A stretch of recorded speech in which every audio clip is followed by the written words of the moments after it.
بسم اللہ الرحمن الرحیم۔ السلام علیکم۔ آج ہمارا موضوع ہے عورتوں کا اللہ کے راستے میں نکل کر خدمت کرنا اور جہاد کرنا۔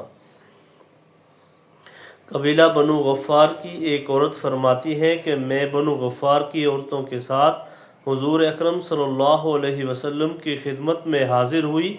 آپ غزوہ خیبر میں تشریف لے جا رہے تھے۔ ہم نے عرض کیا یا رسول اللہ، ہم بھی آپ صلی اللہ علیہ وسلم کے ساتھ اس سفر میں جانا چاہتی ہیں۔ ہم زخمیوں کی مرہم پٹی کریں گی اور جتنا ہو سکا ہم مسلمانوں کی مدد کریں گی۔ آپ صلی اللہ علیہ وسلم نے فرمایا اللہ برکت دے، چلو۔ ہم بھی آپ صلی اللہ علیہ وسلم کے ساتھ گئیں۔ میں 9 عمر لڑکی تھی۔ حضور صلی اللہ علیہ وسلم نے اپنے کجاوے کے پیچھے کے تھیلے پر مجھے اپنے پیچھے بٹھا لیا۔ اللہ کی قسم، حضور صلی اللہ علیہ وسلم صبح کے قریب نیچے اترے اور اونٹنی بٹھا دی تو میں بھی کجاوے کے تھیلے سے اتر گئی تو میں نے دیکھا کہ تھیلے کو میرا خون لگا ہوا ہے اور یہ مجھے پہلا حیض آیا تھا۔ مجھے شرم آ گئی اور میں سمٹ کر اونٹنی کی طرف چلی گئی۔ جب حضور صلی اللہ علیہ وسلم نے مجھے اس حال میں دیکھا تو فرمایا تمہیں کیا ہوا؟ شاید تمہیں حیض آ گیا ہے۔ میں نے کہا جی ہاں۔ آپ صلی اللہ علیہ وسلم نے فرمایا اپنی حالت درست کر لو، پھر ایک برتن میں پانی لے کر اس میں نمک ڈال لو، پھر کجاوے کے تھیلے کو جہاں خون لگا ہوا ہے وہ دھو ڈالو، پھر اپنی جگہ جا کر بیٹھ جاؤ۔ پھر اللہ تعالیٰ نے خیبر کو فتح کیا تو حضور صلی اللہ علیہ وسلم نے بھی مال غنیمت میں سے کچھ حصہ دیا، اور یہ ہار جو تم میرے گلے میں دیکھ رہی ہو حضور صلی اللہ علیہ وسلم نے مجھے دیا تھا اور اپنے ہاتھ سے میرے گلے میں ڈالا تھا۔ اللہ کی قسم یہ ہار کبھی بھی میرے جسم سے الگ نہ ہوگا۔ چنانچہ انتقال تک وہ ہار ان کے گلے میں رہا۔ پھر انہوں نے مرتے وقت وصیت کی کہ یہ ہار ان کے ساتھ قبر میں دفن کر دیا جائے، اور وہ جب بھی حیض سے پاک ہوتی تو وہ غسل کے پانی میں نمک ضرور ڈالتی، اور مرتے وقت یہ وصیت بھی کی کہ ان کے غسل کے پانی میں نمک ضرور ڈالا جائے۔ حضرت حمید بن ہلال رحمۃ اللہ علیہ فرماتے ہیں کہ قبیلہ طفادہ کے ایک شخص جن کا گزرگاہ ہماری طرف تھی، وہ آتے جاتے ہوئے ہمارے قبیلہ سے ملتے اور ان کو حدیثیں سنایا کرتے تھے۔ انہوں نے ایک مرتبہ کہا کہ میں ایک مرتبہ اپنی تجارتی قافلہ کے ساتھ مدینہ گیا، وہاں ہم نے اپنا سامان بیچا۔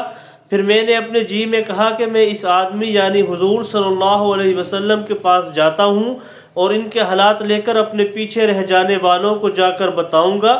جب میں حضور کے پاس پہنچا تو آپ صلی اللہ علیہ وسلم نے مجھے ایک گھر دکھا کر فرمایا اس گھر میں ایک عورت تھی، وہ مسلمانوں کے ساتھ ایک سریہ میں گئی اور وہ گھر میں 12 بکریاں اور اپنا ایک کپڑا بننے کا پرجوش برش جس سے وہ کپڑے بنا کرتی تھی چھوڑ کر گئی تو اس کی ایک بکری اور وہ برش گم ہو گیا۔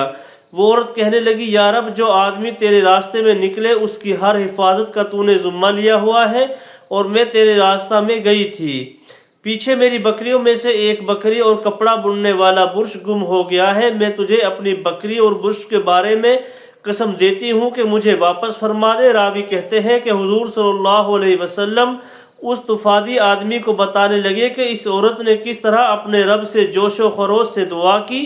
حضور نے فرمایا اس کی وہ بکری اور اس جیسی ایک اور بکری اور اس کا وہ برش اور اس جیسا ایک اور برش اس کو اللہ کے غیبی خزانے سے مل گیا۔ یہ ہے وہ عورت، اگر تم چاہو تو جا کر اس سے پوچھ لو۔ اس طفادی آدمی نے کہا کہ میں نے حضور سے عرض کیا نہیں، مجھے اس عورت سے پوچھنے کی ضرورت نہیں ہے، بلکہ میں آپ سے سن کر اس کی تصدیق کرتا ہوں۔ مجھے آپ صلی اللہ علیہ وسلم کی بات پر پورا یقین ہے۔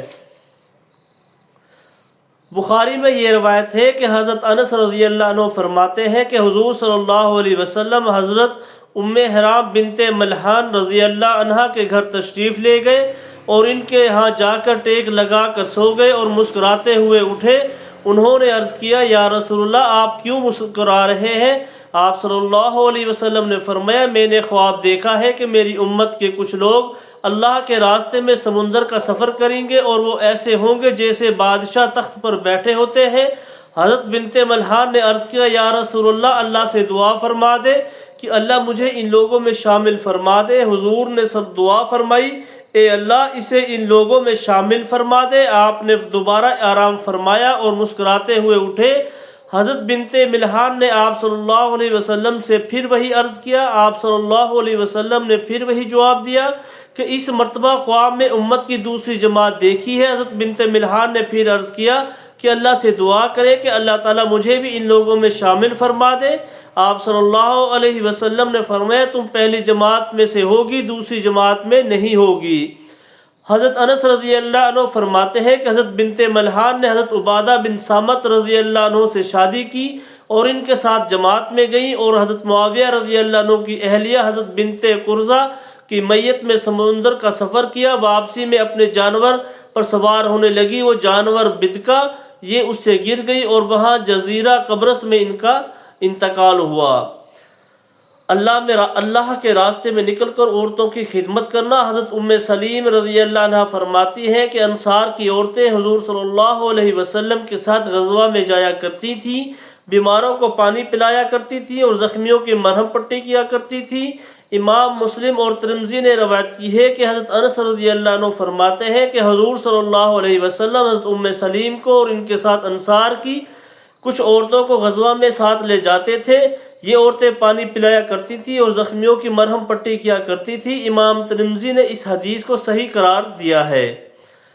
بخاری میں روایت ہے کہ حضرت ربیع بنت معوذ رضی اللہ عنہ فرماتی ہیں کہ ہم عورتیں حضور صلی اللہ علیہ وسلم کے ساتھ غزوات میں جایا کرتی، پانی پلایا کرتی اور زخمیوں کی مرہم پٹی کیا کرتی اور شہید ہونے والوں کو واپس لاتی۔ بخاری میں انہی سے دوسری روایت میں یہ ہے کہ ہم عورتیں حضور صلی اللہ علیہ وسلم کے ساتھ غزوات میں جا کر لوگوں کو پانی پلاتی اور ان کی خدمت کرتی اور شہید ہونے والوں کو اور زخمیوں کو مدینہ واپس لاتی۔ جبکہ غزوہ مدینہ کے قریب ہوتا، مسند احمد اور مسلم اور ابن ماجہ میں حضرت ام عطیہ انصاریہ رضی اللہ عنہ سے روایت ہے کہ وہ فرماتی ہے کہ میں ایک ساتھ غزوات میں حضور صلی اللہ علیہ وسلم کے ساتھ گئی۔ یہ حضرات تو میدان جنگ میں چلے جاتے، ہم پیچھے ان کی قیام گاہوں میں رہتی اور ان کے لیے کھانا تیار کرتی اور زخمیوں کی دوا دارو کرتی اور مستقل بیماروں کی خدمت کرتی۔ حضرت لیلہ غفاری رضی اللہ عنہ فرماتی ہے کہ میں حضور صلی اللہ علیہ وسلم کے ساتھ غزوات میں جا کر زخمیوں کی مرہم پٹی کیا کرتی۔ حضرت انس رضی اللہ عنہ فرماتے ہیں کہ غزوہ احد کے دن مسلمانوں کو شکست ہو گئی اور وہ حضور صلی اللہ علیہ وسلم کے ساتھ نہ رہ سکے۔ میں نے حضرت عائشہ بنت ابی بکر رضی اللہ عنہ اور حضرت ام سلیم رضی اللہ عنہ کو دیکھا کہ دونوں نے چادریں اوپر چڑھائی ہوئی ہیں اور مجھے ان کی پنڈلیوں کے پازیب نظر آ رہے تھے۔ وہ مشکیزیں لیے ہوئے تیزی سے دوڑتی ہوئی آتی۔ دوسری روایت نے یہ مضمون نقل کیا ہے کہ یہ دونوں اپنی کمر پر مشکیزیں اٹھا کر لاتی اور زخمی لوگوں کے منہ میں پانی ڈالتی، پھر واپس چلی جاتی، پھر مشکیزیں بھر کر لاتی اور زخمی لوگوں کے منہ میں پانی ڈالتی۔ حضرت ثعلبہ بن ابی مالک رضی اللہ عنہ فرماتے ہیں کہ حضرت عمر بن خطاب رضی اللہ عنہ نے ایک مرتبہ مدینہ کی عورتوں میں اونی چادریں تقسیم فرمائی تو ایک چادر بچ گئی، تو ایک آدمی کے پاس بیٹھا ہوا تھا، اس سے کہا اے امیر المومنین، حضور صلی اللہ علیہ وسلم کی نواسی جو آپ کے نکاح میں ہے یہ چادر اسے دے دیں، یعنی حضرت علی رضی اللہ عنہ کی صاحبزادی حضرت ام کلثوم رضی اللہ عنہ کو۔ حضرت عمر نے فرمایا کہ حضرت ام سلیت رضی اللہ عنہ اس چادر کی زیادہ حقدار ہے، اور حضرت ام سلیت انصار کی ان عورتوں میں سے تھی جنہوں نے حضور صلی اللہ علیہ وسلم سے بیعت کی تھی۔ حضرت عمر نے فرمایا کہ حضرت ام سلیت غزوہ احد میں ہمارے لیے مشکیزیں لایا کرتی تھی یا سیا کرتی تھی۔ ابو داؤد میں یہ روایت ہے کہ حضرت حشرج بن زیاد کی دادی رضی اللہ عنہ فرماتی ہے کہ عورتوں نے بھی حضور صلی اللہ علیہ وسلم کے ساتھ غزوہ خیبر میں گئی تھی۔ اس حدیث میں یہ بھی ہے کہ حضور نے عورتوں سے اس غزوہ میں جانے کے بارے میں پوچھا کہ وہ کیوں ساتھ جا رہی ہے، تو ان عورتوں نے کہا ہم اس لیے ساتھ نکلی ہیں کہ ہم بالوں کی رسیاں بنائیں گی جس سے اللہ کے راستے میں نکلنے میں مدد کریں گی، اور ہم زخمیوں کا علاج کریں گی اور تیر پکڑائیں گی اور ستو گھول کر پلائیں گی۔ حضرت زہری رحمۃ اللہ علیہ فرماتے ہیں کہ عورتیں بھی حضور صلی اللہ علیہ وسلم کے ساتھ غزوات میں جایا کرتی تھیں، لڑنے والوں کو پانی پلایا کرتی تھیں اور زخمیوں کی مرہم پٹی کیا کرتی تھیں۔ اللہ اکبر۔ جو کچھ پڑھا ہے اللہ تعالی ہم سب کو اس پر عمل کرنے کی توفیق عطا فرمائے۔ السلام علیکم۔